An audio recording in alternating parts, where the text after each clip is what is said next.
And as we mentioned, it's cooler. It's starting to feel like Halloween, and we are just a few days away. But one thing that you probably don't think of this time of year is counterfeiting. Today, government officials and law enforcement will announce their anti-counterfeiting operation targeting certain Halloween items. Megan Key is joining us in the studio this morning. And Megan, I've heard about the contact lenses, which are fake and can be very dangerous for your eyes.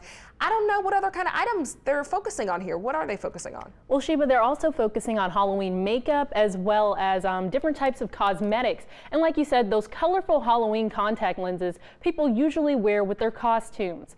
This week, ICE, Homeland Security, the FDA, the Office of the Louisiana Attorney General, and federal and state law enforcement are teaming up to launch an anti-counterfeiting operation right here in the New Orleans metro area. Law enforcement want to make sure to get these fake contact lenses, makeup, and other cosmetics off the streets, but it's also a safety issue. According to ICE, most of these counterfeit items often contain lead and other toxins that could harm you, and directly putting lead into your eye could lead to medical issues, including impaired vision, eye infection, and conjunctivitis, which is the inflammation or infection of your eyeball and eyelid.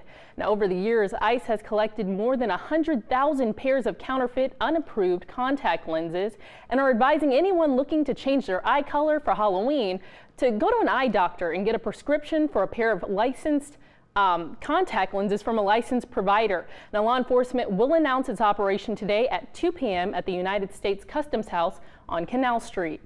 Thanks, Megan. We'll definitely be looking for that announcement because, as we said, I think this is something people don't really think of, but yeah, obviously they don't think about it. Could have some serious health concerns. All right. Thank you, Megan.